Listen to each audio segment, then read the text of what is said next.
Yeah. Can I share a story? Yes. This is one of my favorite stories in this environment. Yes.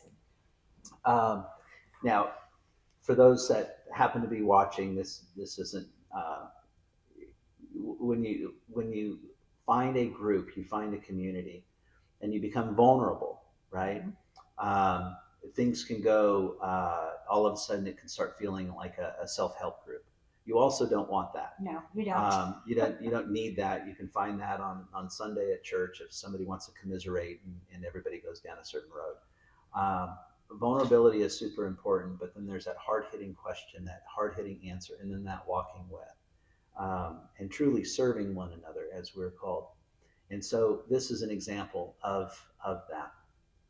So there's this young leader, early 30s, and very successful business, taking home seven digits a year home, doing extremely well. And he met me at a coffee shop and he said, I had the most amazing father, and I loved my father. My father loved me. We did everything. He was just brilliant. And I know I'm not that father to my kids. Wow. And I don't know how.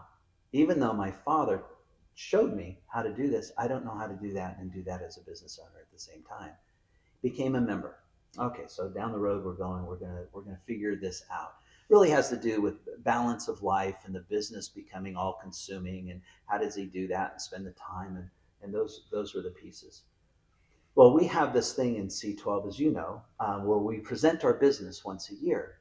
And we're going to spend 90 minutes presenting the business and receiving feedback from our peers, which are 11 other CEOs and business owners. So we're about 3 months into his time experiencing C12. He gets to present his business. And beforehand, we had interviewed his employees, we had interviewed his wife. We're trying to get that 360. Yeah. What do we need to do? How do we help shape this individual to be the best leader they can be, which then you get to receive better leadership? Makes sense. Yeah. Everything was like an A plus. He's hitting all cylinders. His team was amazing. His environment was amazing. His onboarding is just he he wasn't missing a single thing. Talk to his wife.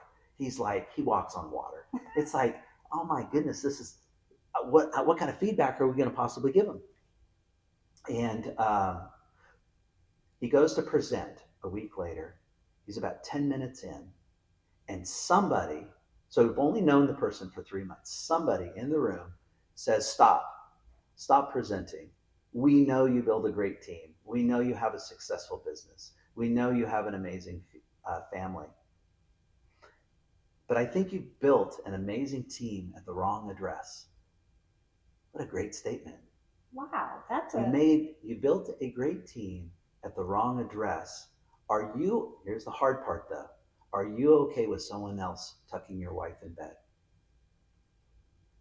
Whoa, gut punch. Yeah. Now the beauty is we got to remember this environment.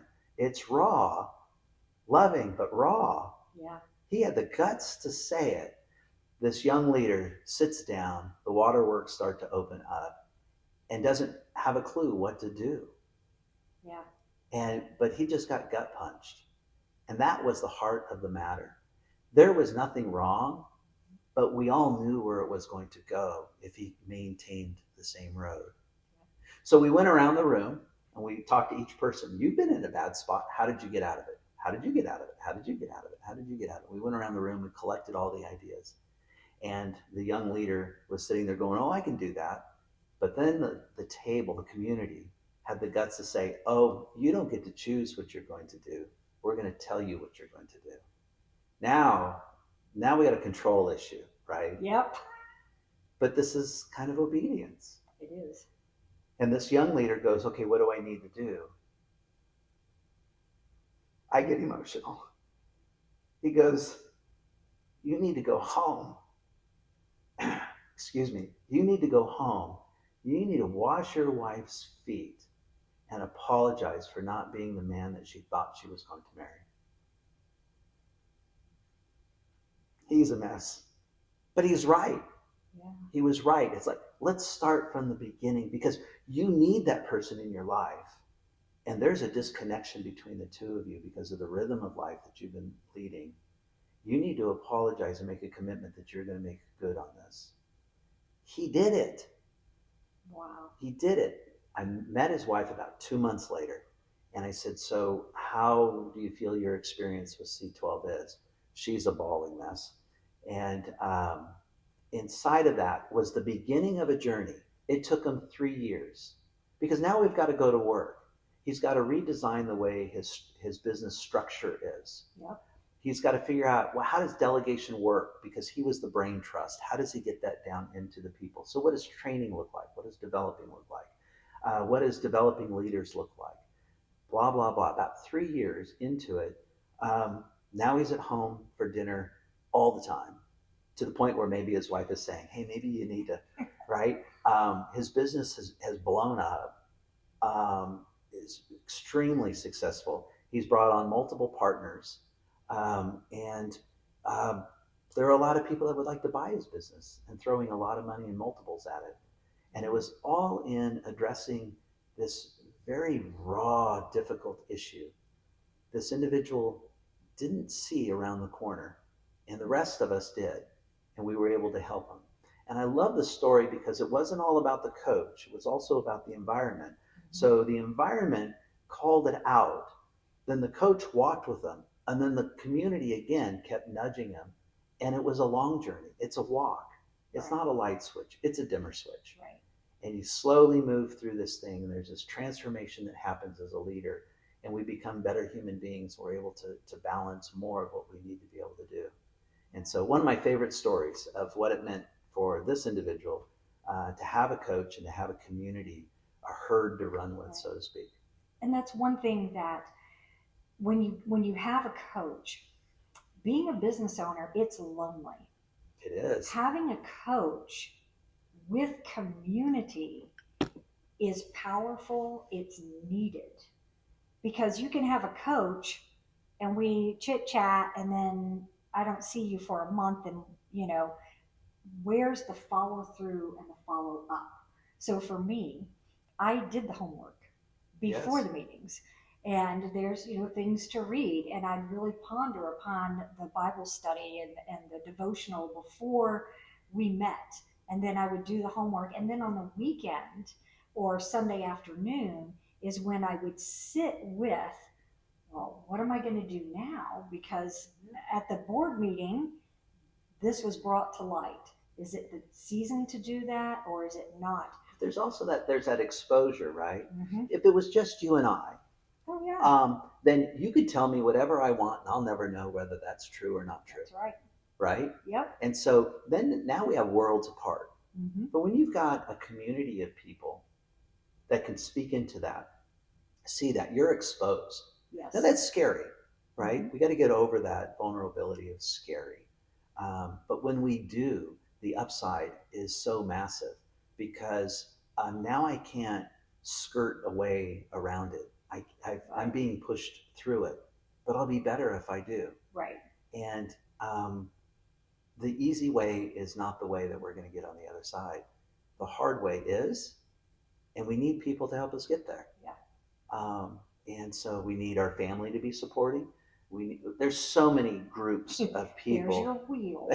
Are you to be able to expose it? And so with what you're doing is perfect because it's hard to be a parent. It's hard to be a parent in today's time because of social media platforms and the internet and the things that we've got, the number of influences on our kiddos. If we're trying to homeschool, then how do we compete with those things? Even if it's a hybrid homeschool and we got a private school or a public school, whatever that combination looks like. Now we have the teachers that are involved. Yep.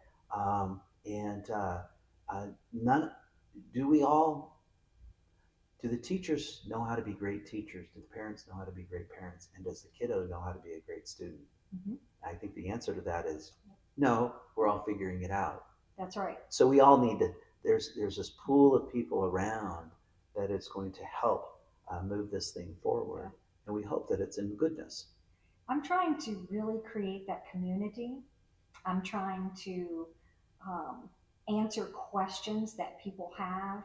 And somebody has said to me, well, Anna, how did you do it? And I did not fake it till you make it. I did that saying, people say it drives me crazy. because you can't fake something you don't know. And so I spent a lot of time in prayer. And if through prayer I got to C12, and that's where God wanted me to be, I had to listen to what the authority in that group was telling me I needed to do. Because I think sometimes when you're in coaching situations, I mean, I have run into this and it drives me crazy. I will give you your money back pretty quickly, because if you are not going to do what you need to be doing, then, we can visit with it one more time. But if we still have the same excuse and story for not Yeah. doing, then you really don't want a coach. You want something else. You want somebody to placate you almost. It's And it's I'm not it's good at that at all. it's I'm terrible at that. not your forte. I'm not, and I'm not politically correct at it. I just But it's the saying, a vision without action is a dream. right. And so the pivotal verb in that, of course, being action, is we've got to take action. And we have so many excuses as to why we didn't fill in the blank. We justify, rationalize, and go down a road why we didn't do a certain thing. And then if that goes on long enough, we have a new pattern of life. And then sometimes in a bad situation, then we have guilt, regret, bitterness, Shame. and shame, right? And that comes out somewhere, Yep. right? It always comes out sideways in some way. If we don't talk it out, we're going to act it out. And so, and now we're a different leader than we were back here. If somebody had just helped us keep our nose to the grindstone and push through it, just like an athletic coach would do, push through this. I promise you, it'll be better on the other side. And then you get to see all those movies that we love where the athlete pushes through and they're like, I did it. I'm going to Disneyland now. And so a good coach is going to help them push through the hard times. A great community or herd of people that we're running with that are like-minded, they're going to be our greatest witnesses and our greatest cheerleaders. Yep. And we need both. I love what Simon Sinek said, where he said courage isn't something that we have naturally inside of. Yeah. It's something that is actually poured into us. It's external. Now, from his perspective, it was other human beings that are encouraging us. As a person of faith, we have God saying, take courage, I am with you, right? So I think in both cases, it's external and it's being poured into. We need somebody to pour into us so that we can take courage, we can be encouraged to take the step of jumping off the cliff, that when we look over it and we go, I can't, I don't know, or I won't. It's not going to happen. And then someone says you can do it. It's like, okay. I remember I've done a couple of certifications for coaching, because my personality is I'm not going to do it unless I know more information, and then I'll make the decision whether I'm going to do it or not. Right.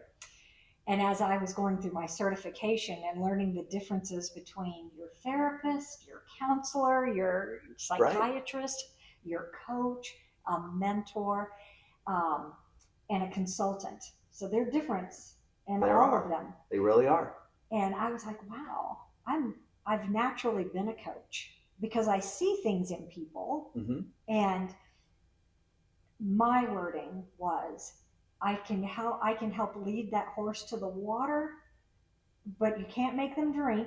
You just, you can lead them there, but I'm not going to take responsibility for your decision. So if I tell you what to do and it falls apart and blows up, it's on you. Then it's on me, and you didn't learn anything except how to blame me. Right. And so I really, I am certified for coaching. Yeah, but there is a role for the other, right? Yes, there is. A consultant, a mentor, they have a deliverable, right? There is a defined outcome that is expected to get there. And so you hire that individual, that expert in that narrow lane of thought or need to be able to maybe move a business issue that direction, or a leader a certain way to achieve a certain specified goal. And there is an expectation. That if this individual's been hired for that expertise, they're going to get that individual where they need to get. And if they didn't get them there, sure, we can play the blame game. But at the same time, we're going to look at it and say that individual is specialized in that thing. And there's a timeline.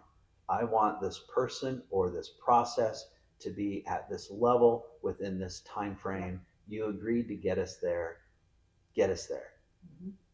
I think the other side of the spectrum for the mentor or the consultant would be, okay, you want me to get you there. I'll do that. But that means you must do everything I say. Yep. Because I'm carrying the accountability. Mm-hmm. And if you don't, then I'm out. Yep. And so that's a totally different hire. That's a different walk. And I think a lot of people can play that role because they come from an education or an experience to be able to say, I really know how to do ABC. I can help you get there. A coach can do that, but they're willing to withhold that. Yes. Let me ask questions. Let me help you learn how to fish versus just get you there. Because here's the almost a promise that a mentor or a consultant can give. If the leader doesn't change after the experience of achieving said goal, that deliverable, it's all going to go back to where it was. Yep. If you're not willing to change. Yep. So now that's the beauty of a consultant. It means they're going to invite them back. Right. Because we're going to go right back to where we are. A coach doesn't live in that space. Right. A coach, this could be a long walk, as in a decade. It could be 6 months. It's a different walk than just imparting and walking away, stepping away, washing hands. It's, I'm going to get messy. Yep. And it's okay. I embrace the mess. Is there anything that you think that people should know about coaches that we haven't covered in our story time? They're not the end all. They're not the answer. They're a answer. They're a helper. They're a supporter. They're an encourager. Hopefully they're a person of wisdom that is going to be able to speak into the person's life. They're messy too. Yeah. We're just people. We are. We're just people, right? They break also. They've got issues. They're going to speak through their issues. We all have our bias. Yeah. Right? It's true. impossible to not have bias, right? What do they say? Great ideas have consequences. I'm sorry, ideas have consequences.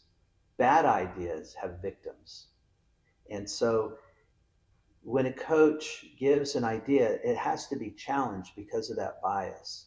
And so you've got to kind of know they're just people that are going to impart everything they've got, and you've got to feel free to question that and walk through that, and that it's okay. And most coaches, a good coach, is okay with being challenged. Yes.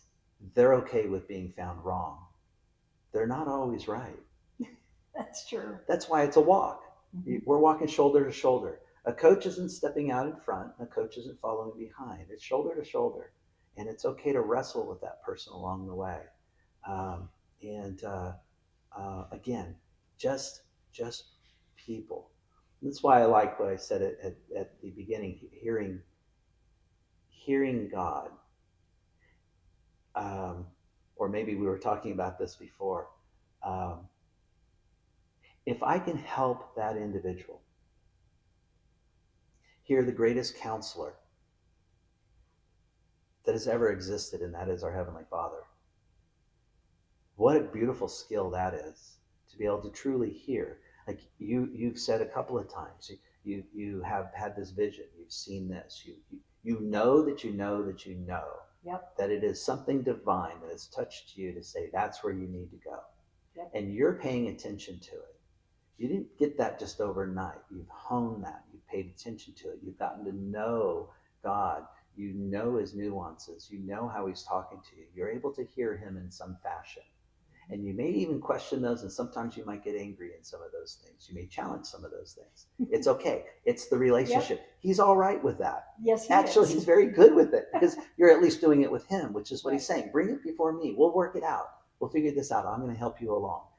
Um, and but if I can help somebody find that in themselves, because my day is going to come to an end, that my journey in that relationship is going to come to an end. I'd love for them all to be lifelong, but I know that that isn't always true. Maybe for a few, but not for all. And but to be able to have their faith be stronger, to trust that voice, to hear that voice, to make great, amazing decisions. Um, yeah, that's that's really where the rubber hits the road. Um, that's lifelong. That's transformational to be that kind of leader, and a leader that can be inspired, encouraged, helped, to be an inspiration to others through that lens. Um, that to me is an end all. Um, and here's the thing: is that even with the employees, so let's say there's a 1,000 employee base company. Well, not everybody's going to think like the leader. No, that's why I needed a coach Not because everybody. there's so many different personalities. Yeah, I not needed. everybody's a believer, right? Yep, They're not that's even going true. to prescribe to the same standard. Mm-hmm. It's all over the board, Yep. right? But but even somebody who is opposed to that individual, if they're able to see and feel the place it's coming from, that there's goodness in it, Yes. they're willing to follow it, Mm-hmm. right? Even if they disagree with it. Yep. It's like, well, but he's probably right, right? So because there's a goodness inside of that, and I think we're wired to be able to see that goodness. It gets perverted by a lot of other things, but in that goodness, if a leader can ooze that stuff, then people follow that stuff. Okay. Yeah. The gift of leadership is a beautiful thing. There's a dark side to it, and how Yeah. do we use it in the way that it was intended to be used, in the goodness that it was? That's what I want to encourage leaders to be able to do, and that's how I like helping other leaders. Being a leader is, in this particular situation I'm in now, I am impacting families, and families are very important to God. They're very important to me. And so I want to give the tools, the best tools that I had, because people are always at, Anna, how did you run two businesses? And how did you homeschool? And my daughter is a figure skater. So I was driving to Dallas twice a week. And my son's a ballet dancer. So I'm at a dance studio. I'm all over the place. And, there's some, tips and Mm-hmm. things like teach your children to make coffee. So at 3:30, yeah, important attribute for all parents. In our house, it was a very big deal. And it was like, my daughter would come and say, at 3:45 in the morning, coffee's ready. Good, That's a good thing. That's we a kind of beautiful work those gift. things out. But it can be done when you have when you are spending time in relationship with our Heavenly Father, when you have that village around you, Mm-hmm. the one that's for you. And that's why I wanted to have this conversation today, because I have my academic mentors that I really looked for. How am I going to educate my children so that any door they want to walk through in life, they can do it? And I Mm-hmm. don't care if they were going to be a surfer, the sanitation engineer, Doesn't matter. or president of a company, or own, whatever they wanted to do. I wanted the door open for them. Yeah. And so I had those mentors. And then when it came to business, I'm a role model. My children are watching me, they're with me. And, you cannot be negative about a person and then expect your children to not be negative about a person. Absolutely. It's this thing. And, one time, I think we call that hypocrisy, right? Yeah. So you kind of, it really does train that little evil tongue that you have. But, one time we went to, total side story, we went to the doctor for their physical, for their sports. And the pediatrician was asking about school, and my son said he did not like the principal. And the doctor looked at me and he said, "Do we need to have a discussion about school?" I said, "He's homeschooled." I'm the principal. And there was something that I wasn't allowing him to do, and it was my standard. Right. So as entrepreneurs who are homeschooling, we do have some extra little things going on. But at the end of the day, it's about your relationship with God, the village that you have around you, and how you are um, living your life, being an example. And I can't remember who said this, but um, how people treat you, you're allowing them to treat you because of your behavior. Absolutely. My wife likes to say, don't give somebody the keys to the car, right? Drive you crazy, That's right? right. Don't give them the Mhm. keys. Yep. And so when they're driving us crazy, we give them the keys somehow. That's right.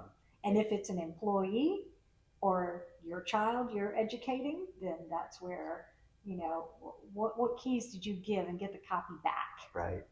There was something that you were just speaking to, and just to contrast a few things in the area of a coach and the things that you are doing.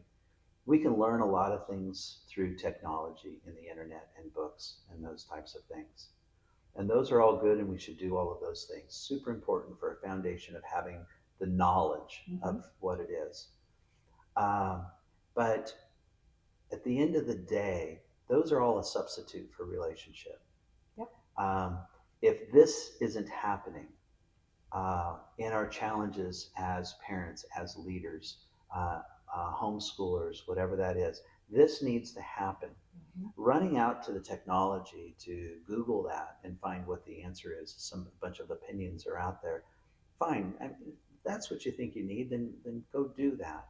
But don't let that be the end of the journey to find out what you need to do. You've got to be able to talk through it, walk through it in some fashion, because the technology just creates more isolation. And we have this amazing capacity to rationalize and justify anything in our own mind Oh, yes, we can. very quickly, right? Yes. It doesn't take very much to be able to sit there and say, "Yeah, I just made the right decision. I should have spent $10,000 on that." Yes. We just get there. So, and we also have a tendency of looking for data with technology that is going to give us the answer that we're looking for. Yep. Have you ever gone out there, you look it up, and it's like, oh, well, that doesn't seem right. And then you go look at another one, and you look at another, oh, well, that one sounds a little more right. Yep. You're convincing yourself that what your original thought was the right answer. And that very isolated way of obtaining knowledge is going to lull us into making probably a less than ideal decision. I don't want to say a bad decision, Okay. but it won't be ideal. Yeah. It's this that is going to help us make the ideal And answer please or don't send solution. your children to the internet for things. Side note, my husband I asked questions at church, and the church sent me to the internet for an answer. And I was asking about prayer. I was asking about meditation. I was just asking. I'm always asking questions. It's not to insult you or make you think. It's just I have a lot of questions. And they kept sending me to the internet. And if it was a outrageous, wild story, I found it. And I'd be going to my husband, "Do you believe this?" And so finally he went to the church and said, "Please don't send my wife to the internet ever again. If you need to, call me." We'll talk through it. And we'll talk through it. Talking through it is so important because you're right. Our kids, they are so impressionable. And it's like the first thing that pops up is going to be their answer. And as a business owner, if I'm tired and I am being forced to make quick, harsh, fast decisions, it will be the wrong one. Well, we are creatures of comfort. Yes. And we go to the lowest common denominator that is the least amount of effort and work. We just do. It's we like to say it's laziness. It's just creatures of comfort. And so if we can find the answer quick and easy, then that's it. This takes time, right? A quick something on a reel Facebook Reels. Oh, well, 3 seconds later, oh, of course that's what it is. That's going to solve all my marital issues and all my parenting issues. There it is. No, Mm-hmm. no, it won't. It's by taking the time to be in relationship. And I travel for my answers. I mean, I will go to another country to find an answer if I need to. What I have found is by me stopping, taking the time, being in community with people who have wisdom, then it solves problems today that I'm not going to have a bigger problem later on. Because if you let Yeah, things keep going because I think it's this way and that's how it should be, it's going to be a bigger problem later on. So I encourage, find a coach, find a business coach for business. hmm, Find, if you need an academic coach for academics, find that. And believe me, it is totally okay to be calling up a girlfriend and saying, hey, I do not know anything about calculus. What do you got? yeah. And pawn your kid over there. It is okay. That's what coming together in community.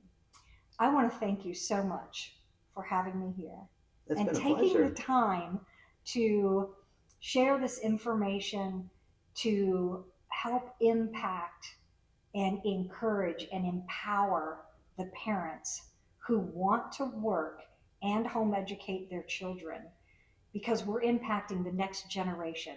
This conversation is impacting a generation we don't even know about. And I just want to thank you so much for honoring me and the audience with your time today. It's been a privilege. Thank you for having me.